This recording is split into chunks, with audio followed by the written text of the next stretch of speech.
Thank you, Madam City Manager. Subcommittee Member Alvarez. Subcommittee Member Hernandez. Present. Subcommittee Member Lopez. Here. Subcommittee Member Mendoza.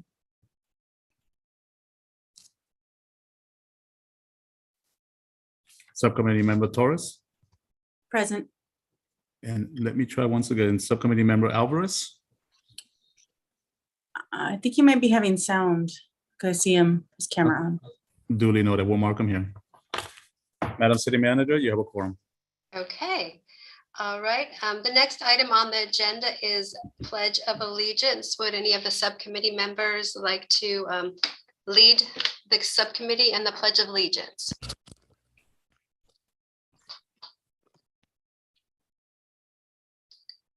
I'm happy to do it, Christine. Thank you, Subcommittee Member Lopez. Yeah, no worries. So if you're near a flag, please, stand up and place your right hand over your heart. I pledge allegiance to the flag of the United States of America and to the republic for which it stands, one nation under God, with liberty and justice for all. Thank you. Okay, it does look like you do have some public comments for part of the meeting, so I will turn it back over to the recording secretary to manage the public comments. And we can use a protocol of 3 minutes if everybody's okay with that. And I will help you, Bill, with the timing. Thank you, Madam City Manager. We do have 2 e-comments that came in for item number 9 from Mr. Tony Adame. I'm sorry about that, in favor of Camp Catalina. And we do have another e-comment that came in for item number 10 from Ms. Lucinda Solorzano in favor of additional crossing guards at school zones that don't currently have one.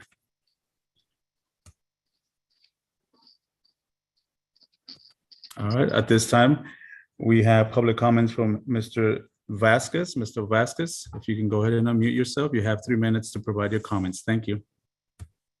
Hey everyone, my name is Luis Vasquez. I'm a resident of Santa Ana, lifelong resident, and also a former attendee for the Santa Ana Catalina Campout program. During the Catalina Campout program, we provided many of the youth of Santa Ana a different environment to experience. They're able to camp for the first time, learn to fish, learn to swim even sometimes, and even learn a little bit more of responsibilities. We would have them cook for their other campers that were on site. They'd rotate every day, and each group of campers would have the opportunity to cook for others throughout the day. Programs like these are very impactful since they do spark some sense of community, as well as some sense of it sparks that wanting of leadership here in the city. A couple of residents of Santa Ana who went through this program are now heavily involved in the community, such as myself. Some of them have even gone to the lengths of becoming commissioners, prominent business owners in the city of Santa Ana. A lot of these programs, like the Catalina Campout program, just spark that pride to be from Santa Ana and know that their city's doing impactful things for not only the residents but the youth, just to help them develop, especially now in times of COVID, where the youth just lost the year of that socialization and just being out in nature. If we do bring this program back, we will be able to help provide the youth with an environment like that. So my ask is that we please highly getting this program back, as it did benefit many residents in the city of Santa Ana. I yield my time.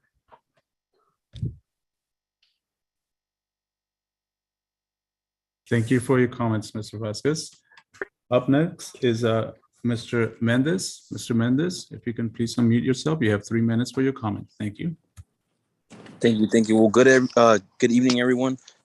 First of all, I'd like to thank all of you for having this meeting. This goes to show you that the city and the school board and the school in general are trying to continue to find ways to better our community and better, especially our youth. So I appreciate y'all for doing this. I'm honored to say that I am a teacher with the district.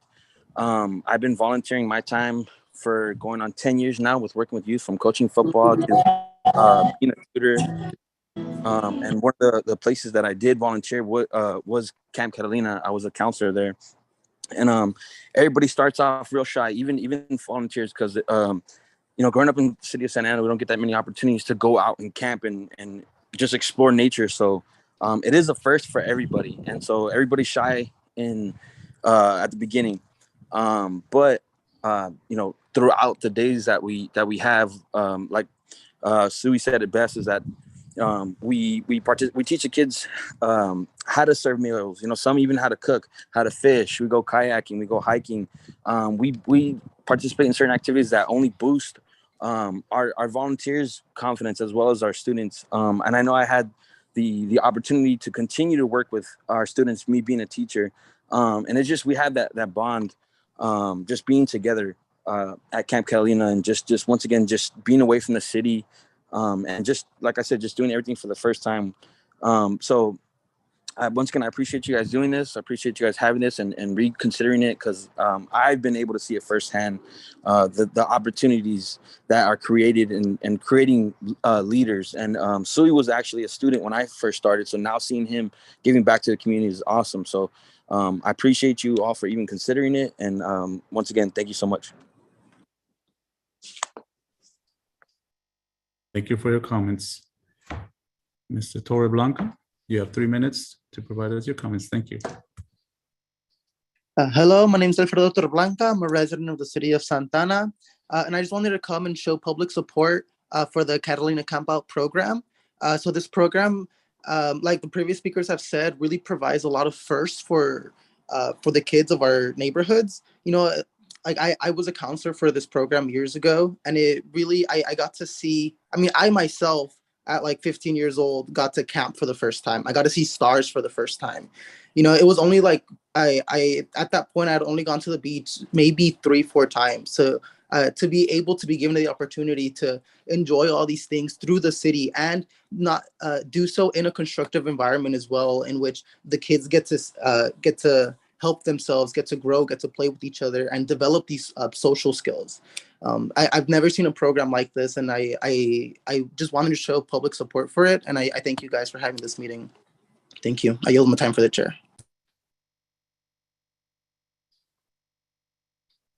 Thank you for your comments.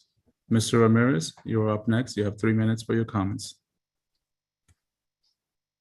Hi, how's it going? My name is Andres Ramirez. I'm a commissioner for the City of Santa Ana for the Parks and Recreation and Community Service. I'm also the vice chair. I'm here to kind of show support for the Catalina Campout program. First, I want to say thank you all of you guys for taking and holding this meeting for it. And the thing I want to say is it's a great opportunity for kids.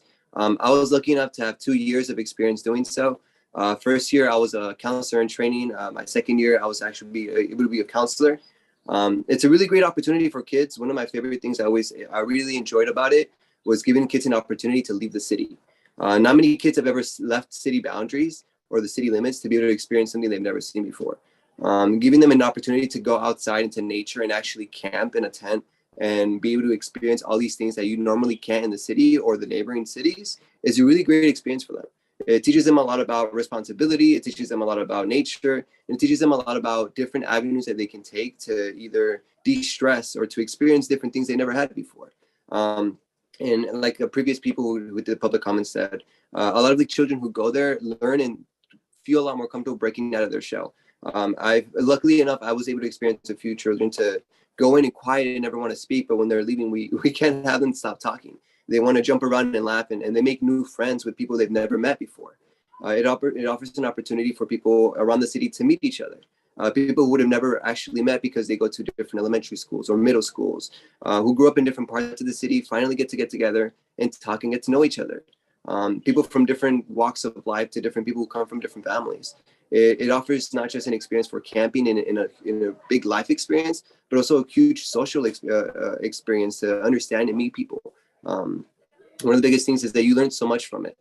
We have canoes. We used to go swimming. We used to cook. We have the kids cook some of the items. We had them do little skits and little theaters in front of other kids to show them a bit of not being afraid. We used to have a little arts and craft corner for kids who didn't want to run around and play in the sun. We had sports that we played with them. We played soccer, we played volleyball. We did all sorts of activities. There was almost nothing you couldn't do there. It was a really fun experience. It's something I hold dear to my heart, and I still have happy memories of being there. I hope you guys put support into this. I would want to encourage it as much as possible. There's so much for kids to learn there, so much for them to experience that they aren't allowed to have here, and for not having that, and to not have that program anymore is a huge takeaway and a huge lack in experience and things that kids can learn. So I want to say thank you for holding this meeting. And again, I really do support this program, and I hope you guys can see the value in it for the children and anybody involved. So thank you again, and I yield my time to the chair. Thank you for your comments. I did want to remind the public that if you would like to provide a comment today, please use the hand raise feature at the bottom. Up next is Mr. Benninger. Mr. Benninger, you have 3 minutes for your comment. Thank you very much. Basically, my issue is we will be discussing it tonight is about the neighborhood associations being able to meet in the school rooms. This has been going on for a while that we have not been allowed to meet. So 30 of our 64 neighborhoods cannot meet in the local school boards. We've talked to the city council, city manager's office. We've talked to the superintendent, and there's been a lot of work done, but we're nowhere near a solution yet. So hopefully this board will discuss that and be able to allow us to do what we've done for the last 30 years without any sort of problems. And that's the neighborhoods meeting in the schools to hold their neighborhood meetings. Let me kind of point out that the people who are in Comlink and in the neighborhoods both support both the city and the schools. And so denying us not to get into the schools when we are the supporters, it's on our tax dollars that both the schools and the city is supported. So I don't know why we have not been able to come together on this issue. And hopefully tonight you guys will be able to come to a solution, or at least head us in that direction. So come September, we can again, neighborhood associations can again meet in school property. Thank you. Thank you for your comments. Up next, Ms. Denise Reynoso, you have 3 minutes for your comments. Thank you. Hi, everyone. My name is Denise Reynoso. I'm the president of the Downtown Neighborhood Association. I am a parent of a student at Santiago Elementary. I'm the president of the Santiago PTA. I serve on the school site council and the bond oversight committee for SAUSD. I appreciate you guys having this meeting for us. I wanted to speak on 2 things. I've been meeting with a group of parents ahead of the school safety town hall, and a lot of them have voiced their opinions on asking for more crossing guards from either the city or the school board to fund that. We just feel like it's a big safety concern, and there are not enough crossing guards at every school, and there's some that don't have any. It's also not clear on what data is being used to determine how many cross guards are needed at the school. Another thing I wanted to bring up, I'm a board member for the Northeast Santa Ana Little League and a coach. There's always a lack of communication between the school board and the city and the communication with us. For example, when there's a rainout, the city decides that all fields are closed, but because we are on a school property, we're next to Sierra Preparatory, there's never clarification if our fields are closed as well. We still get charged for it, and it's a really hard process to get a refund. And then my question to that also is, who determines, let's say if the city only closes certain fields, how do you determine which school fields are closed as well? And then we get charged for maintenance and janitorial and security fees. Our MOU has had a lapse. It hasn't been renewed. And we personally, all the coaches and parents, do our own maintenance, and we take care of the property ourselves. So we're not sure why we get charged for something that's not being taken care of. But I do thank you all for having this meeting for us. Thank you, Superintendent Almendarez and staff, for listening to our concerns about school safety. And that was it. Thank you.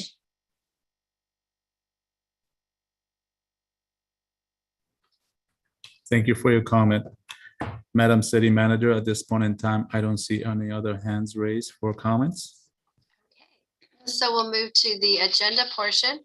You do have one consent item. It's a reoccurring one. You don't have anything to talk about tonight because it's for excused absences. And since this is your first meeting, you don't have to take action on that.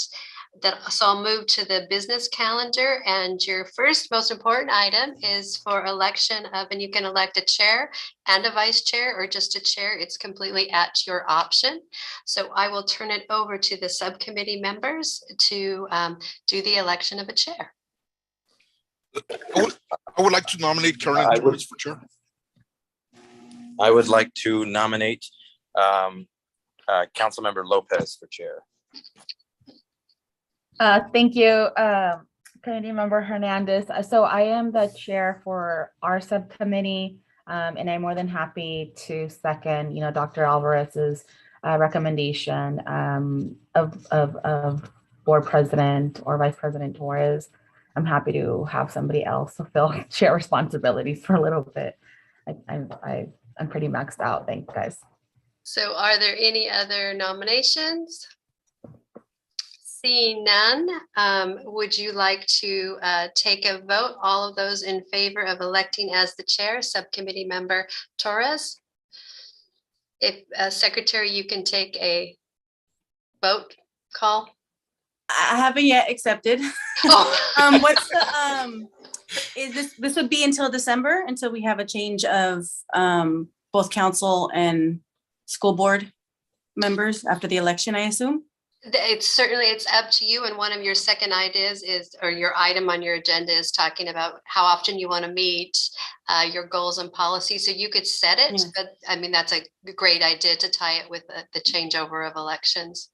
Yeah, that's, what makes sense to me, for it to be every December to evaluate the chairship of this committee. That being the case, yeah, I will accept the nomination. My apologies for not asking you that question in advance. So now if we can do a roll call vote for all those in favor of Subcommittee Member Torres becoming the chair. Thank you so much. Subcommittee Member Alvarez, Yes. Subcommittee Member Ryan Hernandez, Yes. Subcommittee Member Lopez, Yes. Subcommittee Member Mendoza, Yes. Subcommittee Member Torres. Yes. Now I turn it over to you. Okay. And you So- can do the chair if you'd like as well, or vice chair. Oh, yes. Do we want to do vice chairs? And leave it up to the committee. Any nominations for a vice chair?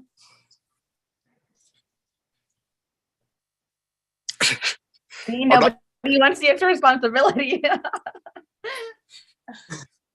I'll nominate Councilmember Jesse Lopez. I'll second that. Any other nominations? Do you accept the nomination, Councilmember Lopez? Sure. Great. Okay, so we'll do a roll call votes. Dr. Alvarez, Yes. Councilmember Hernandez, Yes. Councilmember Mendoza, Yes. Councilmember Lopez. Yes, I read your lips, so I think you're muted. Yes. And I am also a yes.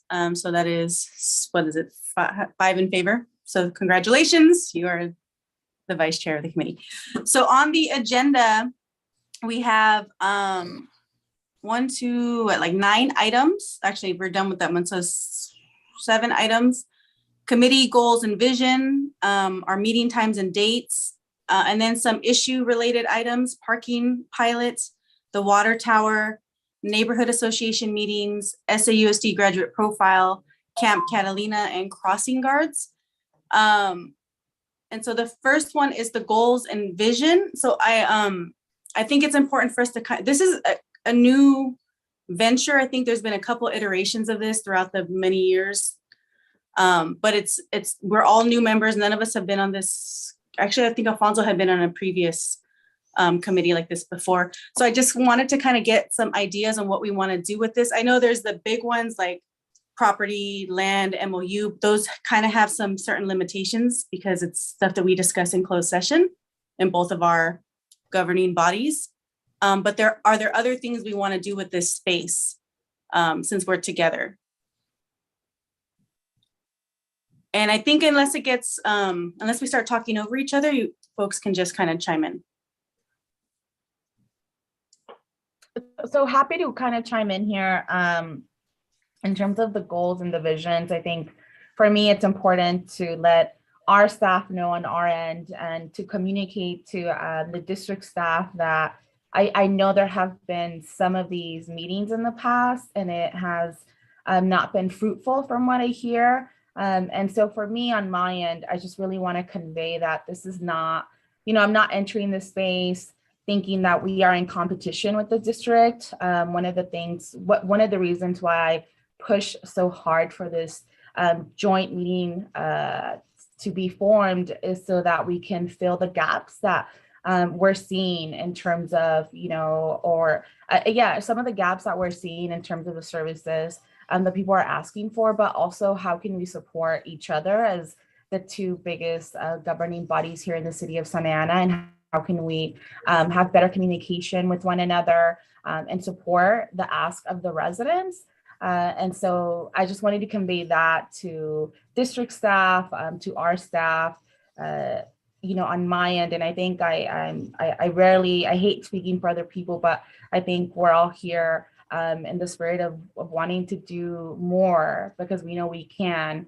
And also approaching this table with a lot of respect for the educators and the classified staff, because it takes a village, as they say. And so I'm looking forward to seeing how we can support. One of the big goals for the city of Santa Ana as well is, or for me as a council member, is how can we elevate mental health services to not just the students, but their families as well. And so that is one example that I will be hopefully exploring while we're all here together, in terms of finding out what the school district is doing and how can we support or how can we help. So that's, I just wanted to convey that to our staff. Thank you. Anybody else want to kind of weigh in? We don't necessarily have to create a goal or vision today. It's just a general placeholder to kind of have this discussion as our first joint meeting. I heard, was it Mr. Hernandez? Yes, thank you, Chair. I think that it's important for me as a member of this committee to establish a continuity of care for kids that are impacted by trauma beyond our campuses and into our community.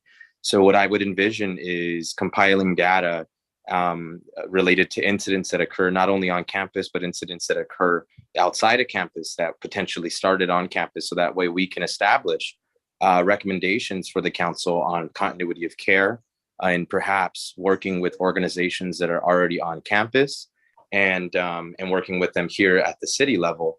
I think that creates a bridge for mental health and wellness. So I think that's something that I would like to see us advocate for. Thank you. And then Councilmember Mendoza, were you? I thought I might have heard you. No? Okay. Yes. Okay. Yes. My vision is that we would work jointly together for issues of mutual interest so that we can use combined resources.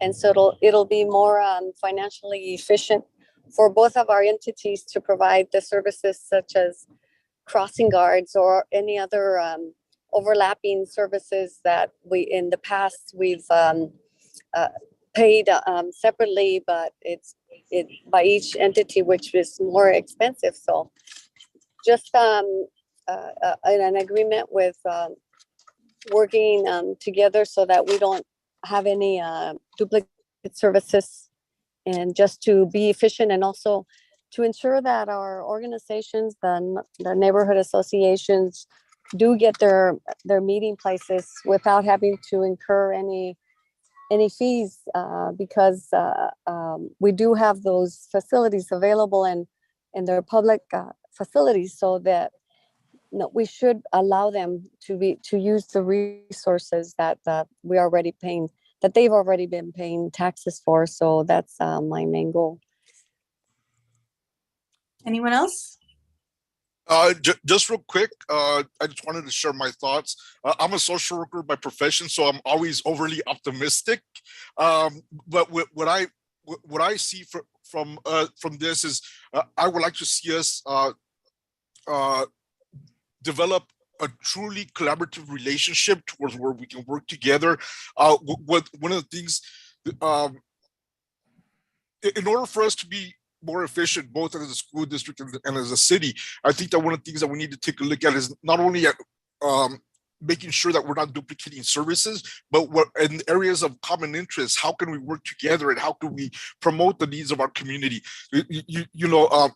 For example, the state superintendent of education stated that his goal is to really focus on transitional kindergarten to third grade. So he's starting an early reading initiative, early learning initiative. Well, but I think that there's simple ways where we can collaborate, we have our own reading programs. The city of Santa Ana has reading programs. There's little things like that towards where we can all work together. But I think that the most important thing is let's just continue with the dialogue going. Let's keep talking about these issues. And like I said, I'm a social worker by profession. I'm always overly optimistic, and I do believe that we can find solutions to all of these issues, as long as we're willing to find solutions, as long as we're willing to work together for the common good of our community. That's all. All right, thank you. And so I wanted to weigh in. So I agree with folks, not specific to the policy issues, but in terms of the general, like what we want to accomplish as a joint committee, right? We're going to take some time out of our already packed schedule on our each of our governing bodies to like spend time in collaboration. And I think there are some limitations to what can be discussed publicly when some of the items are closed session items, but at least we can see where folks are at and maybe ask some clarifying questions as long as they're within the legal parameters on some of these issues, right? Specifically, I'm always interested in what's happened so far that got us here so that we can figure out, like, do we want to continue that direction or do we want to shift in a different direction? That's two. And then the other one is just general, like almost community building, right? Like, what are some things that we can do that are not necessarily related to any kind of negotiations, MOUs, or anything like that, that we can just work together on, like events and like kind of cooperative things that we can work together on just throughout the year, so that we're not operating in these kind of silos of like, this is a city event for the community, this is a district event for the district. I mean, the majority of our constituents overlap, not all, but most of them. And so that's kind of my goal. I think that's. Are you, go ahead, Mr. Hernandez, or Councilmember Hernandez? Thank you, Chair. I think that's a great point that you bring up, and it just really struck me that is a great opportunity for us to, build a bridge beyond, our community and our classrooms. I think that if we can find a way to collaborate, we recently introduced a Juneteenth celebration. We have Chicano Heritage Month, and we recently introduced Indigenous Peoples Day. So I think finding ways for us to integrate students and performance and, writing, visual arts, I think that certainly would add a layer of community to these events. So I just wanted to say I completely agree with you there, and I look forward to finding collaborative ways for us to work together. Thank you. Okay, if there's nothing else on this, we don't really need to take action. Ms. Torres, I had something I wanted to say. Sorry, I'm used to raising my. Can you tell me your role, please? I'm the executive director of Parks and Recreation for the city, and I just wanted to if I can, just take 2 minutes of your time. 1 second, please. Can we, as a board, decide how we're going to deal with that? Because I want to clarify if this is an open forum for folks to weigh in, or if it's just going to be the school board and council members, and we can yield to various staff members. Can we weigh in on that really quick? If I may, Chair Torres, So Hawk Scott is brand new. He started this month as the new executive director. And certainly you will always have staff present for these meetings. And when you get to the agenda items, if you want background information, you can call on me and I'll let you know what staff member can provide you the background information. But no, you don't have to entertain us having a conversation outside of those parameters. Thank you. So Mr. Scott, as you being new, I will allow you the space to go ahead and speak. But yeah, this is, just think of this like a regular, the structure being similar to a city council or board meeting, unless we decide we want to do something different with the structure until then. So go ahead, Mr. Scott, you have the floor for a few minutes. So I haven't had dinner yet, so I'll go eat my dinner. So, but no, I just, like I said, I come from El Paso, Texas, and you know, we call ours our interlocal agreement with the, two biggest ISD boards there, which was El Paso and Isleta. And I just want to say the benefits we had as Parks and Recreation working with them, that you guys can't imagine the things we did together, and the offsetting of costs was, I mean, there were no issues. It was the word I can describe is it was beautiful. It was such a beautiful relationship we had with the ISDs to help booster clubs fundraise, to help students get into the classrooms. And I hope that you guys see that. And, you know, with my experiences with that, you know, we can all work together to create that environment to where the city and the ISDs are both helping each other with one common goal. So again, I've been a part of it, and it works beautiful if we're all on the same page. So yeah, you got it. Thank you. I'm a stickler for process, so that's why I wanted to clarify before we got started. Okay, thank you. And then, okay, so the next thing on the agenda for now is, the other thing I wanted to, as we get out of the goals and visions. So we did an agenda building process where folks were kind of emailed what they wanted to put on the agenda. Do we want to continue with that process?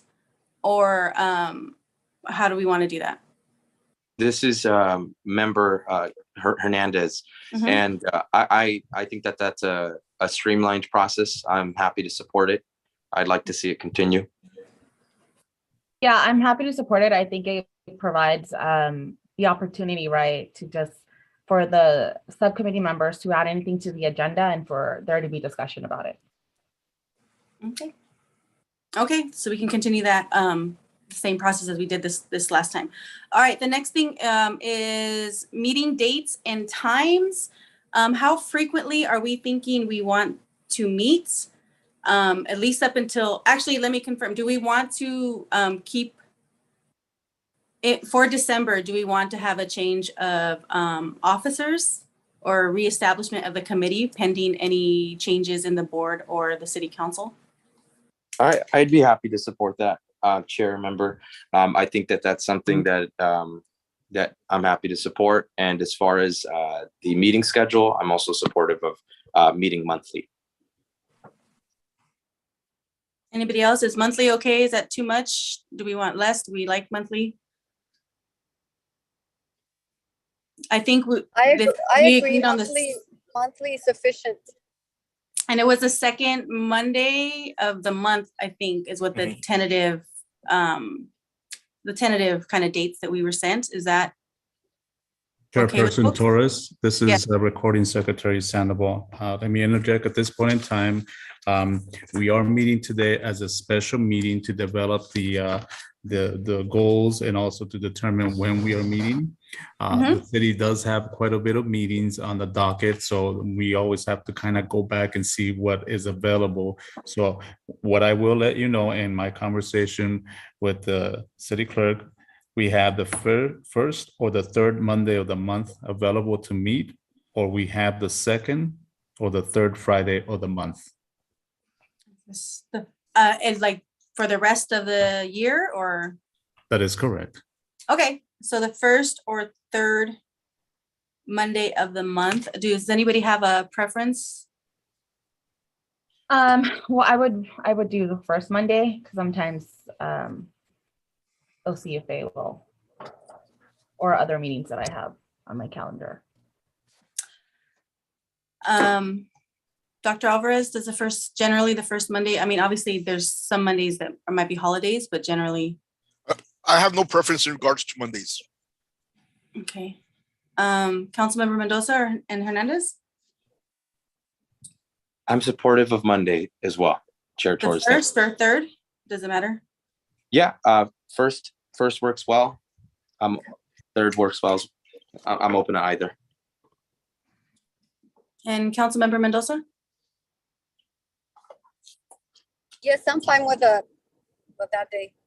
Okay, so that would mean our next meeting would be if we're sticking to the first, Monday would be August 1st. That would be the next meeting in 3 weeks. That is correct, Chairperson. Okay, unless there's any opposition, we're good with the first Monday of the month up until December. And then we can re-establish dates with if there's new people on the committee. That's fine with me. Okay, all right. And then the next item is the parking pilots. Can I make a recommendation or a suggestion? Yes. Just for consideration, what if we rearrange the agenda a little bit? I would suggest maybe moving item 8, the SAUSD graduate profile up, just because of the fact that the graduate profile dictates how we're going to operate in the district, and I think that's important for the city, our colleagues on the city council, to understand what our goal is in regards to how we plan to make success for our kids, and so that we get a better understanding of how we're making our decisions. Is there any opposition to discussing the graduate profile first before the other items? Not on my end.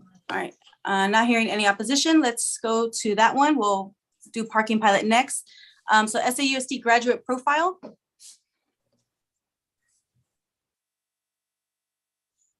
Dr. Alvarez, do you want to speak or do you want me to?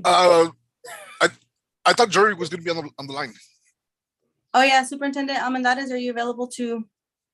Yes, Dr. Alvarez, I'm here. Okay. So the graduate profile is an effort by the community that pulled in about 80 to 90 community leaders from across the city during COVID. And it was a way that we looked at research, identified best practices across the globe, not just in the United States, but we looked at best practices across the globe and compared those characteristics with high performing educational institutions to the things that we were doing in Santa Ana Unified, and had conversations about those characteristics and what our expectations were as a community to provide those opportunities for our kids. I apologize, I'm on the street right now. I had to step out of a building that I was in. And so we worked hard for about a 6-month period, and collectively with our community leaders and our parents, we landed on 8 characteristics of the graduate profile. And that is what exists currently today. And we're proud of that. That is our North Star as a district. And it is aligned with our LCAP as well as our board priorities. And we're hoping that the city of Santa Ana, as well as a community college, embrace that graduate profile as well. Thank you. Yeah, I think that, so that is the goal. So we have this profile, is all these different folks weighing in on it. And a lot of the things in the profile have to do with like community involvement. So it'd be really beneficial for the city to also adopt the graduate profile, and that can help be like some of the easy connection points for, like, if we want our graduates, if we want SAUSD graduates to come out knowing how to get involved in the city, knowing how to advocate for themselves, what could we as a district do and what could the city do to provide opportunities for that? I don't know how familiar our council members are with the graduate profile, if that's something we need to talk about. I will admit that I am not that familiar with the profile. So in terms of your question of how the city would adopt it, or I guess first I'm curious to see how that would work out, or what that looks like, what it would entail. I can add a little bit of background knowledge to it. So it involves mental health, like making sure that our students are their mental health and wellness is met. Talks about literacy, the academic performance. It talks about students being the architects of their own learning.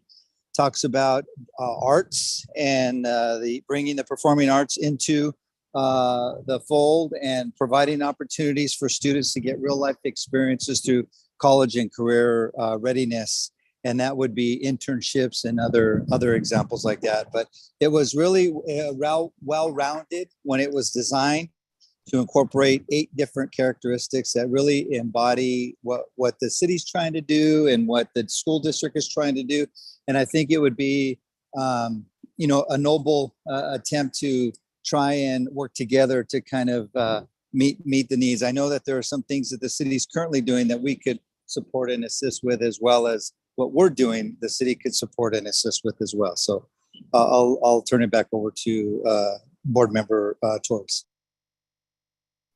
Are there any questions or comments, or what would be because I think this first meeting for all of these things are like the next steps, right? Because I think a lot of this is going to be new information for folks on probably every item.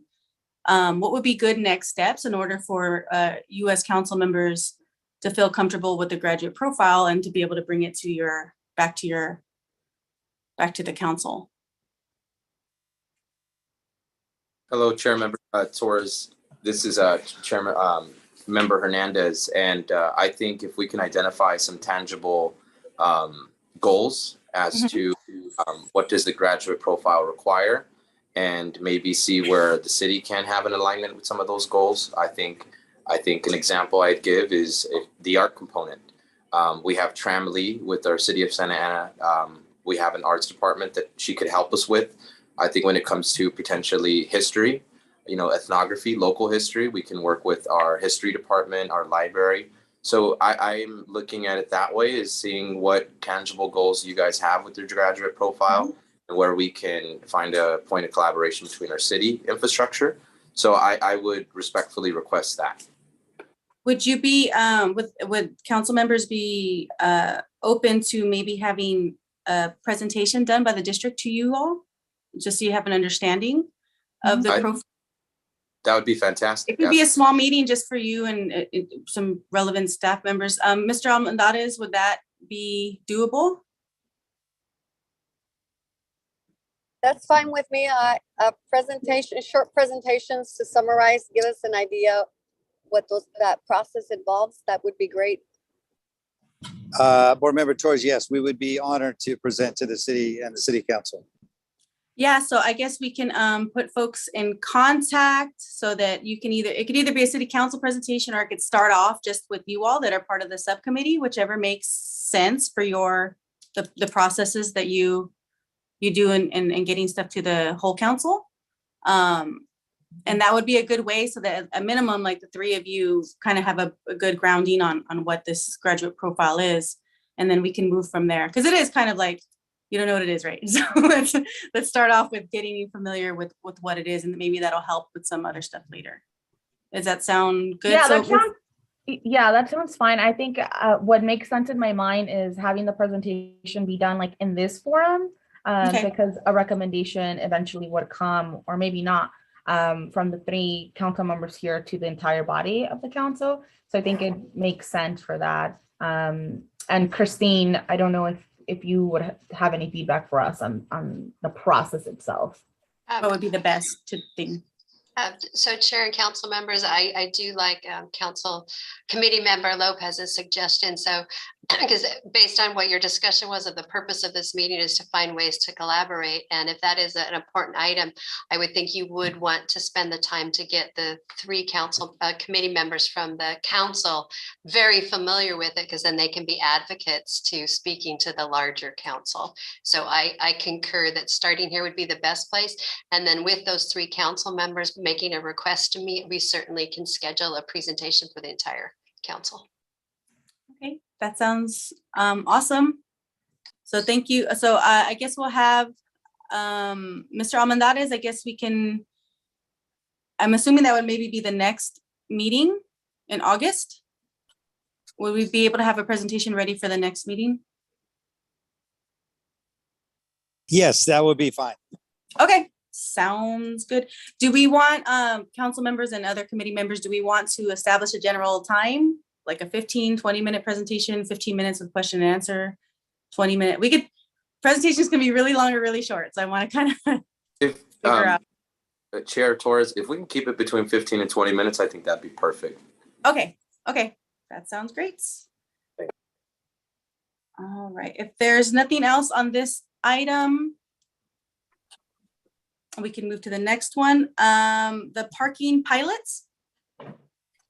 Yeah, so I'm happy to talk about the parking pilot since I added that item to the agenda. One of the big issues, as everybody knows here on this call, is parking in the city of Santa Ana. And I often get asked, why can't we partner with the school district, or why can't we partner with private businesses?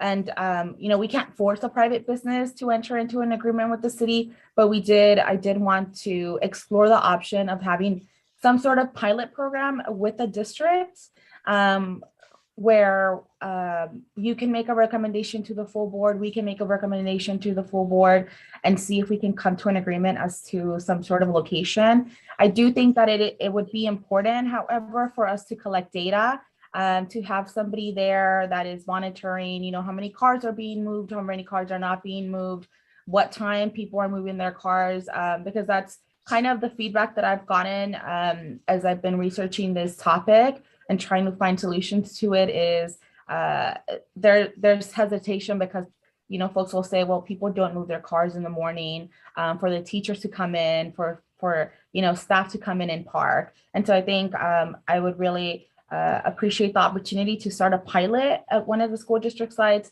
collect data to see what is working, what didn't work, and we can go back to the community and say, hey, we tried and unfortunately it didn't work out, or hey, we tried it and this pilot was successful, so we can move on to another location with the district. So that is the introduction of the item. If anybody has any feedback, I'm happy to hear it. Does anybody have any comments or questions on this? This is Committee Member Hernandez. I support and fully concur with Council Member Lopez. I support seeing a pilot program established. Thank you. Anyone else? I'm in agreement with establishing this pilot. That's it. So in terms of process, in order to begin or continue conversations, I think that goes to our city manager and our superintendent. Is that correct? I can answer. I know Jerry's dealing with a couple of issues tonight. So absolutely, Chair, what I would recommend is, and we do have our Public Works Director participating, Nabil Saba. And one of the issues, what we can do is we can identify a parking impacted area that does have a nearby elementary school and put together some draft parameters. I know Committee Member Lopez, I know that one of the concerns, and I've had a conversation with Superintendent about this, was the importance of making sure that your parking lots are cleared by 7 a.m. in the morning for the teachers parking. So we could put together some parameters to ensure that that would happen. And then we could draft the parameters of it, bring it back to this committee meeting. And then if it's something that you all want to recommend to take back to your separate bodies, we can certainly do that. But we could at least, staff could put together a potential location for the pilot program and the specifics of it, if that's something you wish us to do. Okay, yes, we can see where we're at with that. And just for the public that is watching, so we can weigh in. We can't really make decisions because we're not, this is myself and Dr. Alvarez would have to take any recommendations from this committee to the school board. We would discuss it in closed session, closed session, and then a public session, depending on the items, right? And so the same, I'm assuming, is for city council. Like it would come here, it'd go back to your body, and then figure out a placement of when and how and if it gets placed on the agenda, and then both entities would vote separately, and then once both entities approve it, then it's something that can be moved on. And that's going to be for anything having to do with formal agreements for this one. So this one looks good to go, right? We're going to pitch it back to the city manager and the superintendent We can draft the parameters of it. I would envision it would be some type of a memorandum of understanding for a pilot program. And how we would typically do it is if this body does recommend it, we would do a staff report for the full city council. And we would indicate that in the staff report, that the subcommittee, the joint collaboration subcommittee is recommending to the rest of the council. So that's how we handle the subcommittees who serve in the advisory role to make recommendations. And then we would place it on their agenda. Of course, it would be contingent upon the district doing the same thing and approving it. It wouldn't go into effect until both elected bodies made the decision. Thank you. Thank you for that. Is there anything else on the parking pilot? No, I would just say if perhaps we can look at John Muir, which is in Portola Park. As you know, Director Saba, there's a lot of parking issues in the neighborhood, and I think that the residents there would appreciate us coming forth with a solution, even if it's just a pilot until they get their own parking lot established. Absolutely. That's good evening, everyone. Nabil Saba, Director of Public Works for the City of Santa Ana. Yes, John Muir Fundamental Elementary School is one of those potential sites that we can use or study or propose to the committee here that we can establish a pilot, study that pilot and come back to you and the full council, full board for approval to go ahead with the pilot and see where that goes from here. But that's, yes, that I agree with you. That is a good site to study. Thank you, Director. I have nothing else on this item. Okay, if there's no further weigh-ins on this, we can move to the next one, which is I lost my agenda. Is it the water tower? Water tower. Okay, thank you. The water tower. So I added the water tower to the agenda.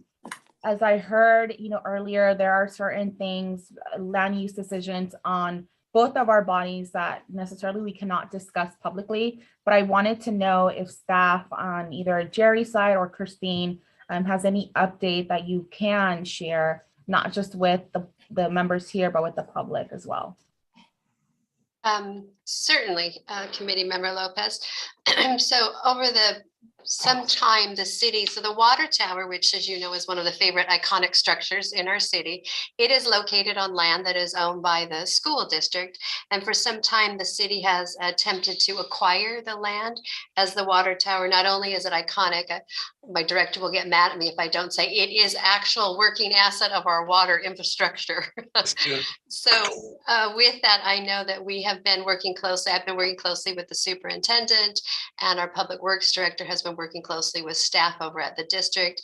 We believe we have a fair market appraisal, and we have the city has made an offer to purchase it, and we are waiting to hear back from the school district. But the last update I did receive is that I believe that the school board is getting very close to making a decision on it. Yeah, so Mrs. Ridge's summary is the same as ours. There was some back and forth about the cost, but it is on the agenda for tomorrow. So pending board approval, it's on the agenda for tomorrow's meeting. Thank you for that update. Okay, anything else on the water tower? Okay, let's move on to neighborhood association meetings. Yes, so I also added this item to the agenda. And as we all heard from Carl, this is one of the main issues that we're trying to figure out on our end. And that's why I thought that, creating this forum was going to be really appropriate. So I'm very supportive of, asking the board to work with the council in allowing the neighborhood associations access to facilities. However, I do want to make sure that if there is any decision made or that is going to be sent to the full board or the full council, that contract or that MOU, whatever it is, include the neighborhood groups that are not necessarily recognized as associations like Vela, like Sullivan and Acción,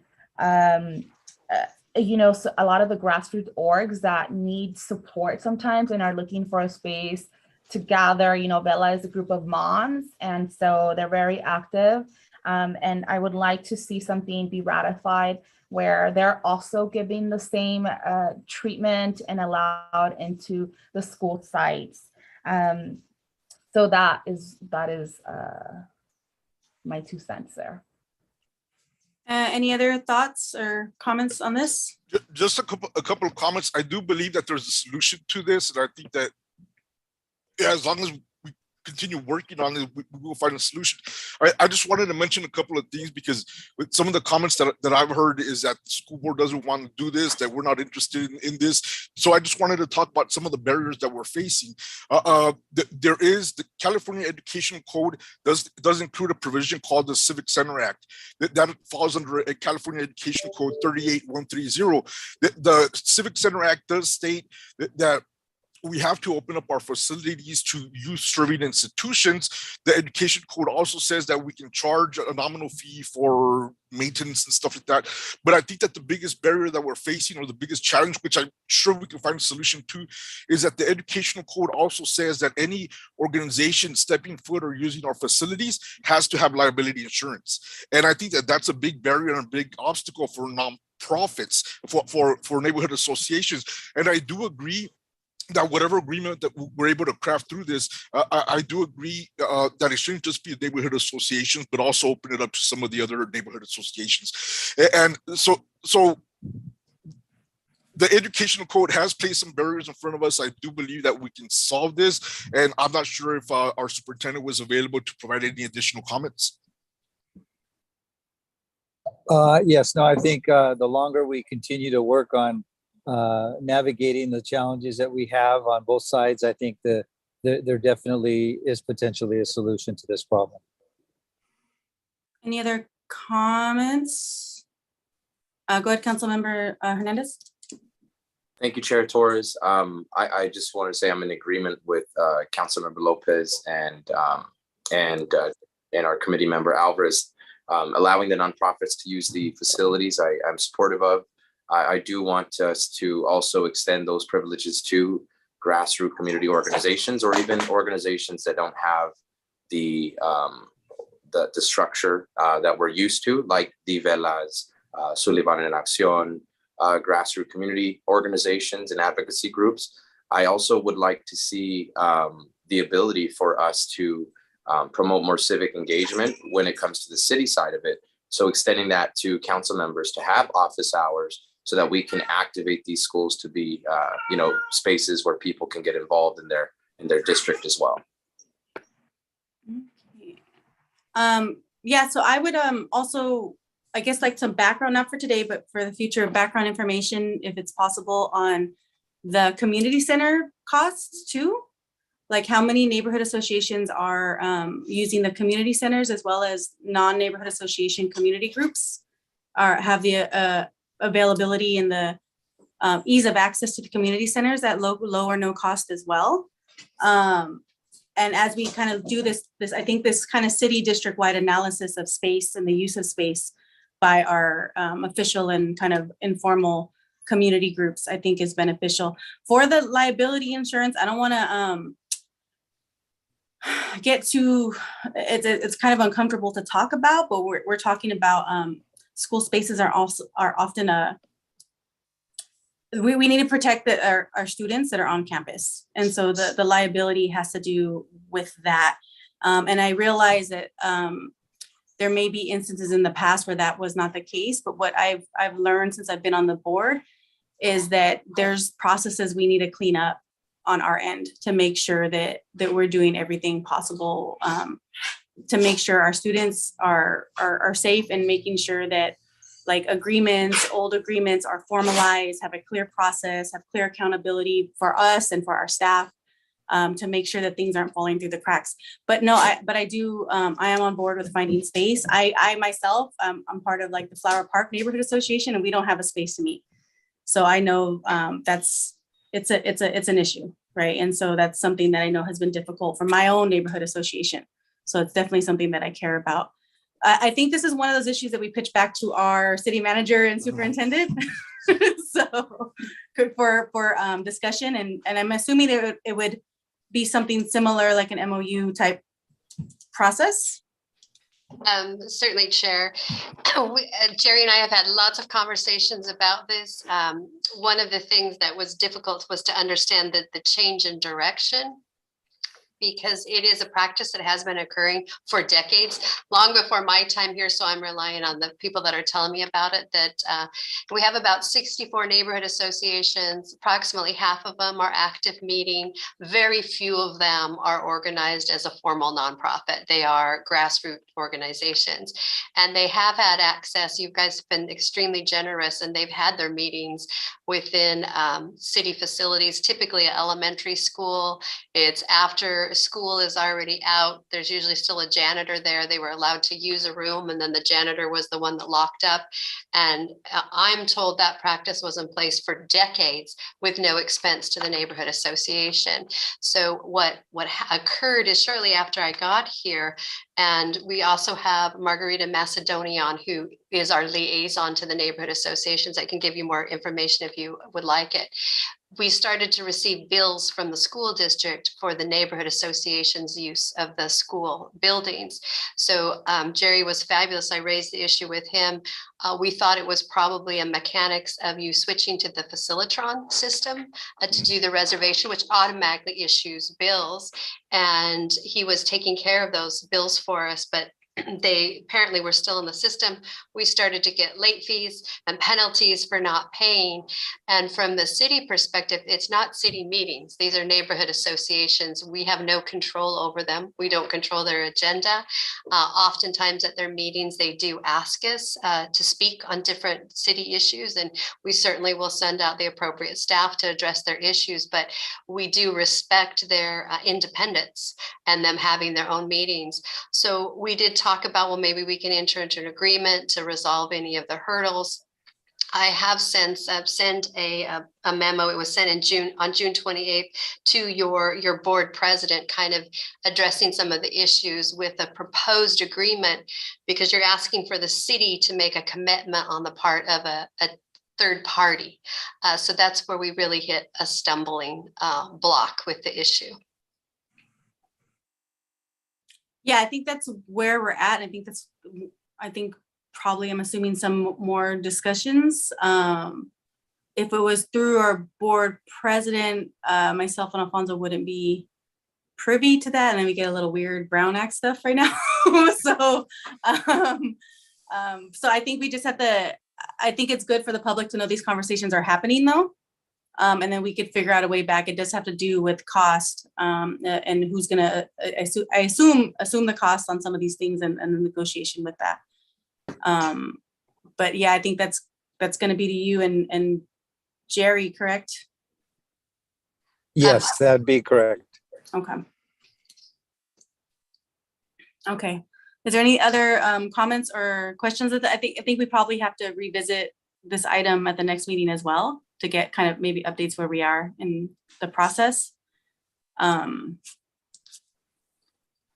can certainly engage more with the superintendent, and then really you're waiting if there's a response to the letter that I sent.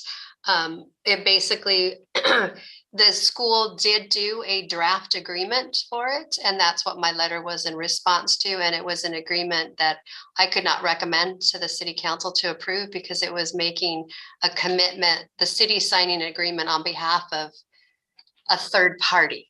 And it was quite a lengthy agreement, but I can revisit the issue with the superintendent, and we can see if there's any resolution. I do believe, and if Margarita, you want to weigh in, she can talk more as to, I believe there are some neighborhood associations that are meeting in your school buildings. Can you add information to that, Margarita? Yeah, so I think what's happened, and thank you, Christine, and subcommittee members. So I'm Margarita Macedonio. I provide support with the city's neighborhood initiatives programs, which include the volunteer neighborhoods, but also the informal ones, right, that are trying to get access and have a space to have meetings to accomplish different projects and goals at a neighborhood level. So what's happened, I would say, in the past, I guess, given maybe from the beginning of May, we've had neighborhood associations that have partnered directly with some of the school principals who are interested in helping to activate their neighborhood association, getting school parents involved, and it's actually been working. I would say during the month of May, we've had about 10 to 12 meetings at schools that involved school parents, that involved neighborhood associations, the school principal. And so the principal was able to update the attendees, on what's going on with the school. So it was a lot of the bridge building, some of the comments that several of you have brought up. And that is without an agreement, right? This is just with the relationship building, the community building that is starting to resurge again. And so we saw that in June. That's actually going to happen on Wednesday. We've had the school principal in the French Court neighborhood, Principal Richardson, who was at Glen Martin School, who's now at Davis. There's a lot of energy from the parents, to be part of the neighborhood, to learn and to help understand quality of life issues. And I apologize, I'm digressing, but it just shows, right, there is that commitment, and there is that partnership that's been there, for decades. And so that's being encouraged, and it's not from my staff. It's actually coming, whether it's the principal or the neighborhood leader or the school parents that are talking to the principal. So we're seeing that dynamic. And so that's exciting too. Thank you. So yeah, I think that's, I'm trying to absorb it a little bit, because I guess I always assumed the neighborhood associations were a part of the structure of the city. And I think when we're talking about like neighborhood, like Santa Anita Neighborhood Association, Artesia Pilar Neighborhood Association versus like Vela versus like Sullivan, that's, starting to organize and the apartments on Fairview. So it's something, I guess it's something to reflect on, because I'm just kind of absorbing that information. So I think it's just, I would suggest that we just have our city manager and our city superintendent continue in the talks, and then when they find something that makes sense, and then it'll come back to us on our Okay. respective bodies. We certainly can do that. And then to answer one of your questions, we do make our facilities available to the neighborhood associations at zero cost to them. Okay. Unfortunately, we just don't have enough city facilities in locations where the neighborhood associations want to have meetings. So the district's fortunate in that regard, where you have elementary schools in close proximity to a lot more of our neighborhood associations than we have actual facilities. But we do make our facilities available at no cost for neighborhood meetings. Thank you. Chair Torres, if I can add, Yes.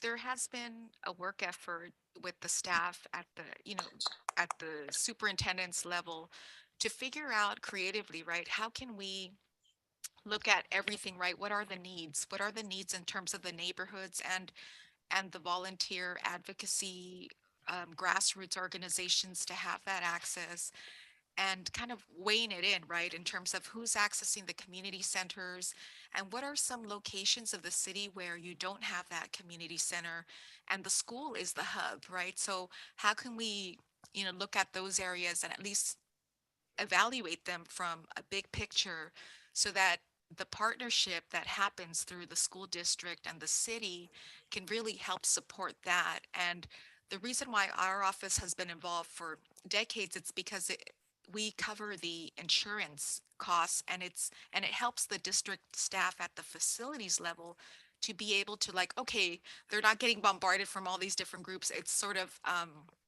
channeled right through our office. So, in the past, we have been able to get reservations for like Sullivan and Acción, because Lincoln School is right there, and there, you have that relationship again with the school principals, the current and the prior ones. So a lot of that dynamic, I think, can take place through this process, and both teams, being able to see it in terms of, where can we have or where is the greatest need at this point to help fill that gap. That's all. Sorry. Thank you. Mr. Saba, okay. Yeah, no? Yes, no? Okay. I saw green around your screen. Okay. Just a couple of thoughts. Back in the 90s, the city of Santa Ana was actively involved in helping to form some of these neighborhood associations. Back in the 90s, we had weed and seed money. We were declared an empowerment zone, and the requirements for the funding for those two initiatives required the city do public outreach and do outreach to the community, and that's how a lot of these neighborhood associations popped up. You know, I do believe that there are solutions to this particular issue, but we just need to continue trying to think outside the box. Now, let me throw this out to you guys. Did you guys know that up until 2007, the city of Santa Ana and Century High School operated the library together? In 2007, we were hit with a budget crisis in SAUSD, so we had to do layoffs and all that stuff. But I actually talked to the librarian that worked there at the time, and the librarian said, "Yeah, we used to be open till 8 o'clock. We were open on weekends." You know, people always think that if we open up our schools to the community, that we're going to end up with homeless and with drug addicts and all that stuff. But based on the experiences that we had before, that wasn't necessarily the case. But the reason I'm bringing this out is, well, if we're talking about opening spaces for our community, if we open up a library, it's open for anybody to use, whether it's neighborhood associations or whether it's just community organizations. So anyways, that's just something to think about, and maybe that's something that the superintendent and city manager can talk about. Yeah, I think once we can, and if it takes some time to figure out what's going to make sense in terms of space use, insurance, liabilities, those kinds of things. I'm glad we're having the conversations though, because we can get this done relatively soon. Although relatively soon in government is like a year, but but that sets the ground for us to be more collaborative in stuff that's unrelated to like contracts, right? That's just like going to each other's events and having the students, you know, be involved in various things. So that sounds great to me. If there's nothing else, we can move on to Camp Catalina. So I also added this item onto the agenda. So I actually had the really great opportunity to go to Camp Catalina last year. And I'm an adult, and that was the first time that I had been to Catalina. And it was with a group of like young adults here in the city as well. And they had been part of the Camp Catalina program that the city used to host. And I got to see firsthand how much it meant to them. And, you know, they had everything planned out.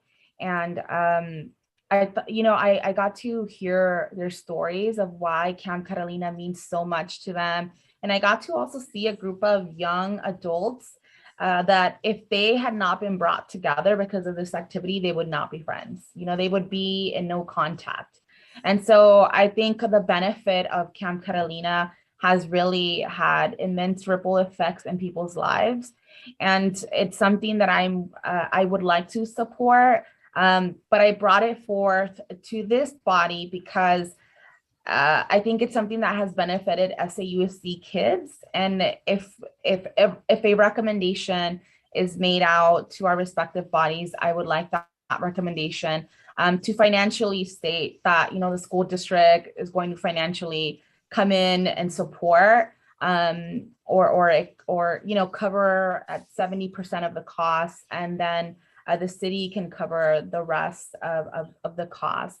But it is something that I hope to see the district and the city work on together and bring back, because all of the things that the kids learned by going to Camp Catalina, and now seeing them be, you know, their own leaders in our community, I think it's really beautiful. And we need more of these types of programs here in the city of Santa Ana.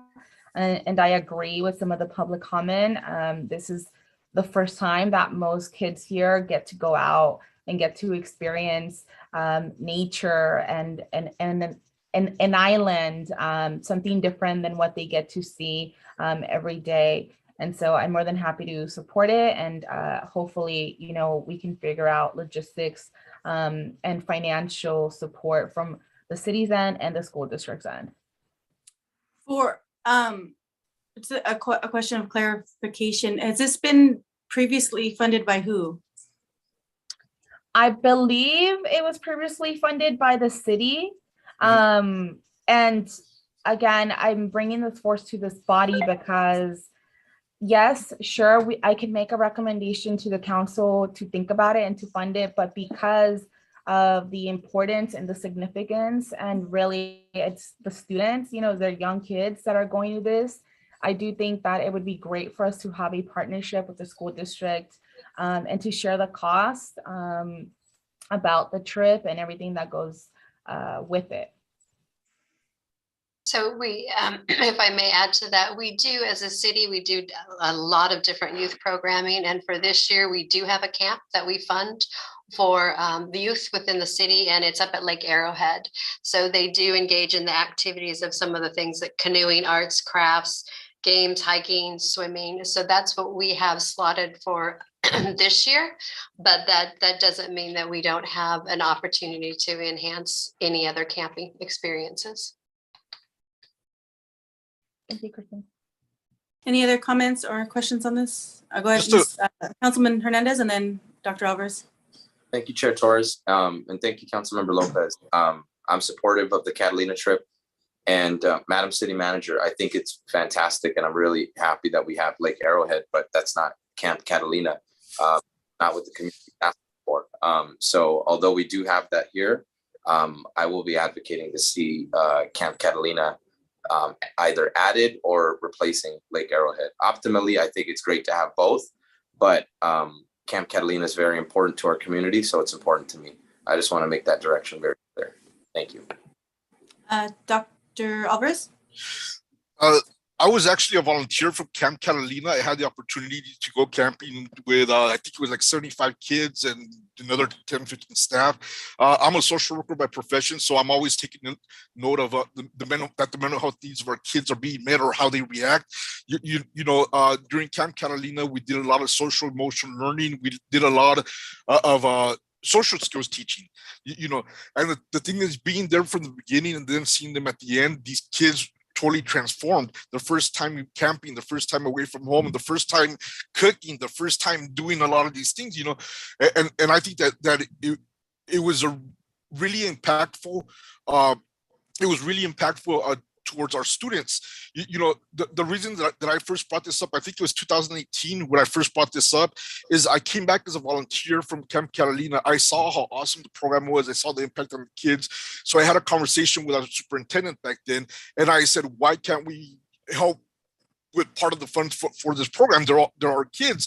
So we actually had a meeting with the city manager back then and with different council members, and we had agreed that we were going to work together to find a way to make Camp Catalina happen. Since then, we've gone through a lot of transitions, but one of the reasons that I think that's really important for us to be working together is for purposes of efficiency. Somebody spoke earlier that they just came on board as the director of Parks and Recs. And he was talking about working with the school districts and how he's interacted with them and stuff like that. So I think that it's really beneficial for us to work. And not only that, but I guess part of it also is we have different funding sources than the city of Santa Ana. We have discretionary funding, for example, for extended learning opportunities and all of these things. So I think that it would be better for our community if we start exploring not just Camp Catalina, but taking a deep dive into seeing what is it that we're duplicating, what is it that we can work on together to be more efficient. And yes, I support it. I guess I would have to know more information specific to cost, the group liability, insurances. It's one thing for youth to go on their own time on an overnight field trip. It looks a little different when it's sponsored by the school district. In terms of, it's a little different. So I would just need more information, but the camp itself sounds awesome. I saw the pictures this year and I was like, oh, I wonder, maybe I'll go next time. But so I think if we can just get, I guess, more information on that, that would be helpful. And then I guess, Dr. Alvarez, maybe you can talk to Jerry more about this. Because I'm kind of, I don't know enough to, it sounds great, but I'm concerned about when it's officially by the district, there's just, different limitations in terms of the students and the staff that can go. So yeah, but that's my only kind of logistical concern. Is there anything else on this? As city staff we can research historically what we did. I do think, but I'll have to confirm that why we switched to Lake Arrowhead is because it's a licensed and a bonded company that offers the camp that meets all of the requirements. So they already have a lot of those sticky issues already addressed. I believe when we used to have Camp Catalina, it was organized by city staff and city volunteers. And since that time, there have been a lot of changes made in the laws regarding different types of insurance coverage, particularly when you're dealing with youth in an overnight camping situation. And I think that's one of the reasons why the city did pivot to utilizing a company. But I would think we would be able to find an licensed and bonded Catalina camp that we would merely be providing the scholarships for the children to attend, and they could still have that type of an experience. But I believe that is the reason why they pivoted away from it, was because of those very issues that the chair was talking about, mainly to do with liability. Okay, but we can find out details for you. Yeah, that's something to look into on I think the city's end and the thing, because it's a whole different thing when students or young people, minors, go on their own to things. It's very different when it's official sponsored. Yeah, so I'm just saying, as a teacher being on many field trips, I'm always like, so that's my concern. I think the next, if we're okay, the next item is the crossing guards.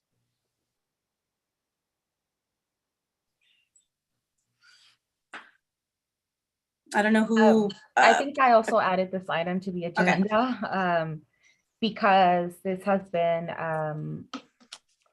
an item that has come before the council before, and there's been a little bit of back and forth as to who should, take responsibility and funding and providing this resource to students and their families. And so I wanted to put it on the agenda so that we could have a discussion. I think Christine, can speak to it a little bit more. We've been taking care of it for a couple of years now. We got public comment today, saying parents would like to see more. And so again, the big point of contention is the funding, and why is the city paying for it if it's essentially, very related to the schools. So I just wanted to put it in the agenda and hear people's thoughts about it. And I don't think the conversation needs to end today. I think it can be an ongoing conversation. Yeah, would you like some background information on the amount, the number of crossing guards, and the locations? Would that be beneficial? I think that's fine. I'm fine with that. I don't know how the rest of the committee members feel. Yes, some background would be great. Yes, Madam City Manager, if we can have just a very simple breakdown of the figure we recently voted on at the city council member. I know it was in the millions. If we can give them a breakdown of what we recently voted on and where those sites are. Okay, I will turn it over to our Executive Director of Public Works.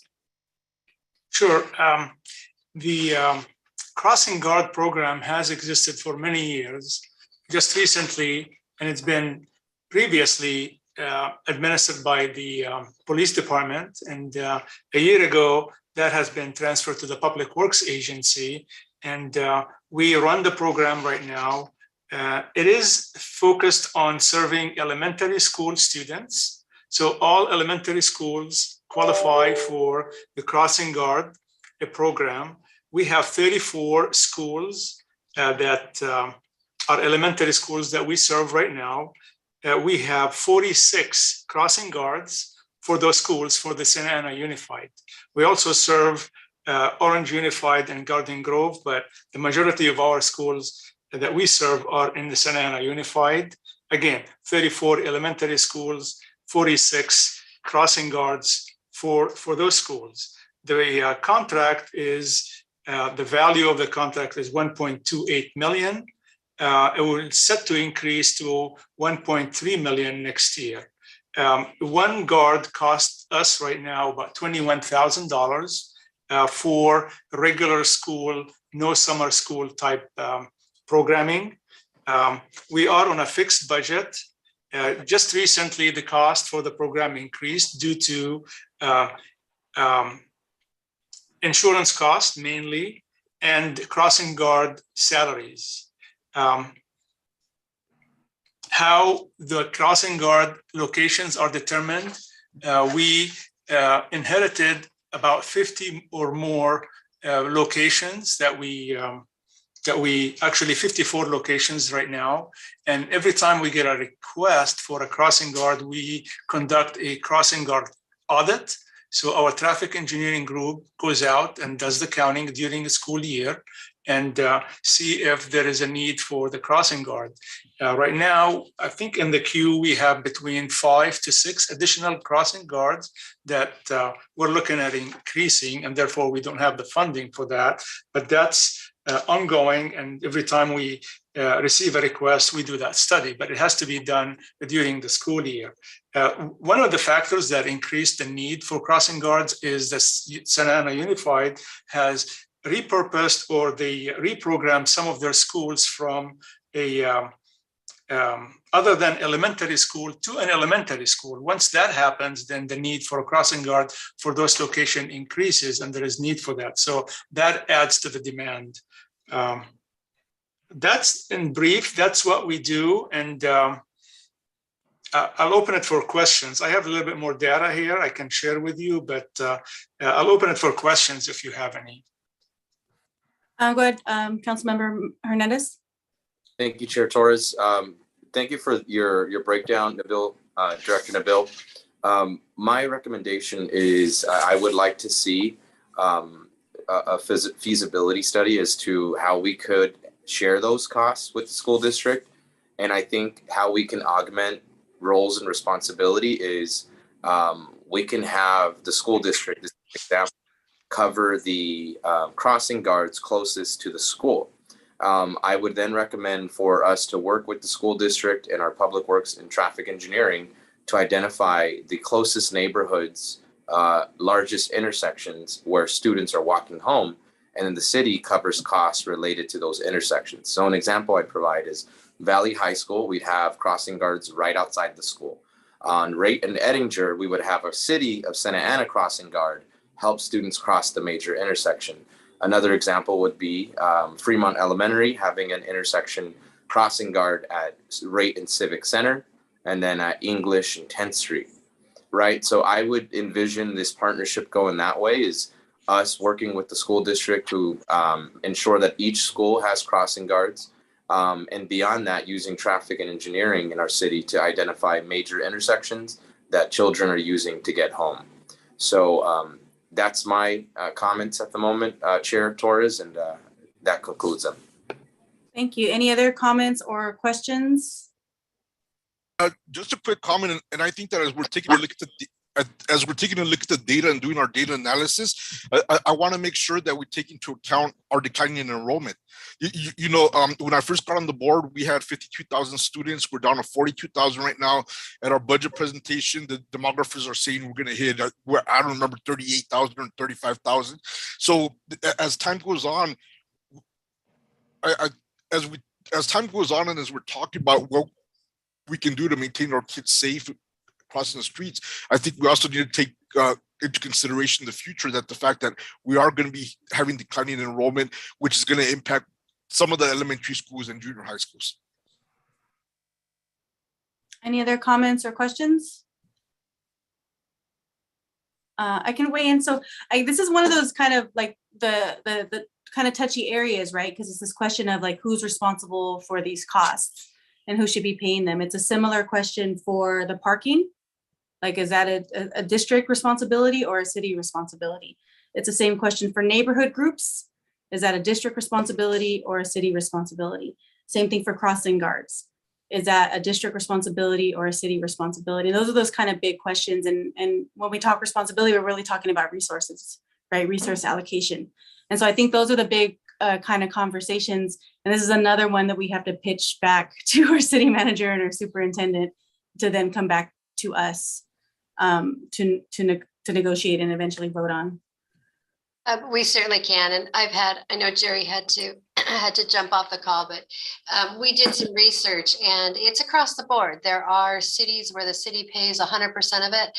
There are cities where the school districts pays 100% of it. And then there also are the arrangements where it has been a shared resource. Mm-hmm. I do know that, in some school districts, they do parent volunteers serve as the crossing guard. So they avoid an expense altogether. There is funding available, and I've talked to the superintendent about it, that's available for schools to actually procure for the purpose of crossing guards, but cities aren't eligible to seek that particular type of funding.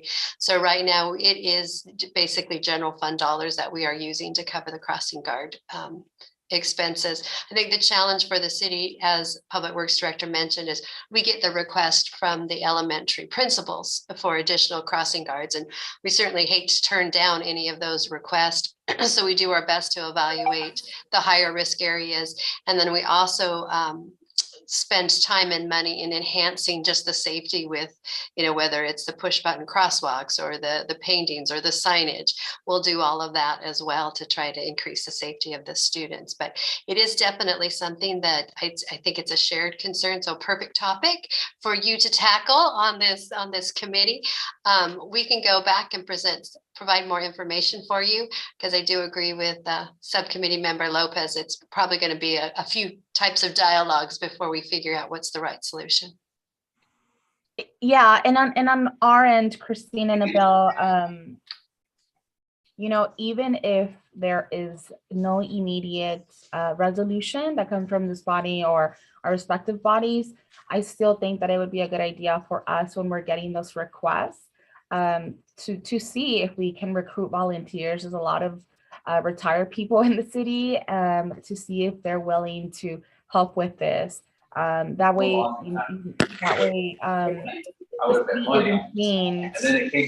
Councilmember Mendoza, I'm going to mute you. So that way the city isn't seeing that continued costs go up every single year. But again, I did bring it forth to this body because I do hope that we can come to some sort of mutual agreement about the safety of the kids and our families. Thank you. Councilmember Hernandez. Thank you, Chair Torres. I just wanted to share, I think whatever direction we go, whether it's the city, taking care of the expenses, or whether it's the school district going half, the service is important and it's needed. I'm open to whatever we have to do to come to an agreement, but I just wanted to share a personal experience. I went to Fremont Elementary, and when I entered kindergarten there, the same crossing guard that walked me to school was there up until about my senior year at Santa Ana High School. So that was such a big part of my childhood, and for the people that lived in my neighborhood when I was a kid, everybody knew her by name. And I mean, every single day as I went from elementary to middle school, my grandparents would say hi to her, and it was just a big part of my childhood. So I just wanted to double down that whatever the process looks like for us to come to terms, it's an important one for me as a councilman, and I'm looking forward to working with you on getting that done. So thank you. Thank you. I think, let me double check because I lost my screen. Yeah, that was the last agenda. Sorry, Dr. Alvarez. Before you cut me off, just a couple of quick comments. I think we're off to a good start in the sense that we've started dialogue. We haven't met for the longest time, and there's a lot of things that we need to work on. But I think that as we're dealing with these issues, I think that we need to take a systemic approach to it.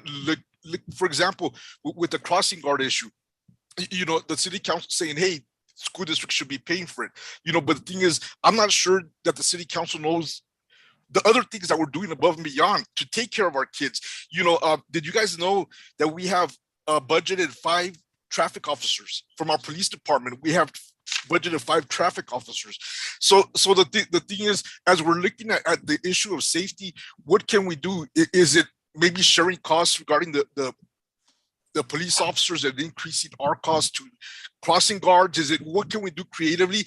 Knowing the bottom line is, the bottom line isn't the crossing guard or the traffic officers. It's about safety. What are we going to do? What is the best possible way to ensure the safety of our kids? Whether the school district takes the lead, whether the city takes the lead, whether we do this as a joint effort, the more important thing is that let's take a look at the outcome instead of say, well, let's do it.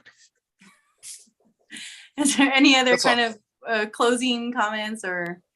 I would like to say that I do agree that our purpose is to ensure that our residents and especially our students are kept safe, and that is definitely responsibility of the city and the school. And so respectively, your school security officers, they maintain secure and safe environment for the students on school property. The difference is with the crossing guards, it's city property because they're crossing on our intersections. And so it's a combination, and it's for the benefit of the students to make sure that they are crossing safely. And so that's what we need to look at to get. I think we should work on something to look at the pros and cons of doing a joint resource in that, because that takes a lot of a big chunk of the city's budget, and then we're not able to provide other youth services.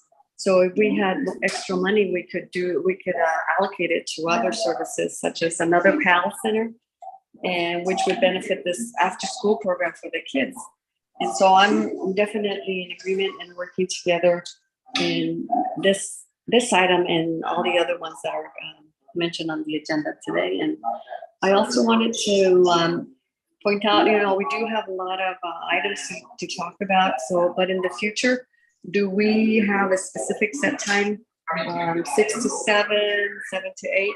It's just that I have another commitment in a little bit, and I need to jump off in about 5 minutes, and so that we can keep everyone's time and our make it a priority, so that we know what time we're going to be off, so we don't commit to other events, and make sure that we respect everyone's time. Thank you, Councilmember Mendoza. I think that's a good suggestion. If we can, I would say 6 to 8, so that we're not rushing to do that hour. It's 2 hours is a lot, but I think we are also building a trust amongst us, and that takes a little bit of time. So I would suggest 6 to 8. Are folks opposed to that or okay with that? I think maybe at the longest, because I think we tend to lose our effectiveness after an hour. I think if we're prepared and we're ready to go, I think 1.5 hours should be sufficient. So 6 to 7:30 is my suggestion. Because we do have to look at everyone has family, and I'm sure you're expected somewhere for dinners or school plays or other things. So we are cutting into staff time also. This is overtime and for both of our organizations. So I think, or maybe if you want to go earlier, 5 to 7, that would be great. But we just need to have a little break to ensure that our staff has their dinner break. So we have 2 things, 6 to 7:30 and 6 to 8. Do folks want to weigh in what they think would be better before we close out? I would support 6 to 7:30. Optimally, if we can start earlier, that works best with me as well.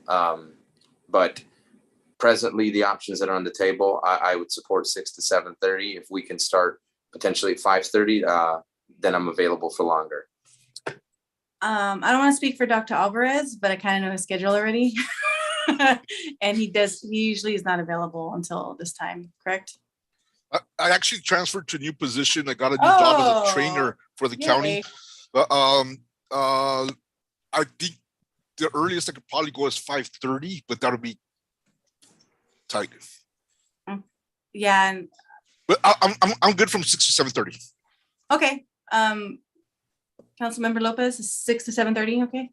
Yeah, 6 to 7:30 works. Okay, so we can do that. I think we can probably do a time check at 7 to see you know, but I think if we're gonna start having presentations, that's gonna make things a little lengthy sometimes. But also, I think maybe the more we meet, the more concise it'll get as we get used to the conversation flow. Because I think in meetings, it tends to be very rigid, and I would like this to be more of a collaborative kind of flow rather than a rigid agenda check off. So, but that's just me. Anyways, is there any other last comments for folks before we close out?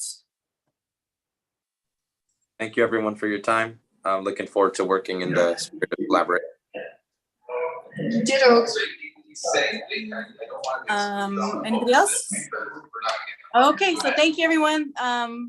Thank you. I want to thank all the staff that's here and my colleagues on the board and council. We will see you in August. What was it? 2nd, 1st?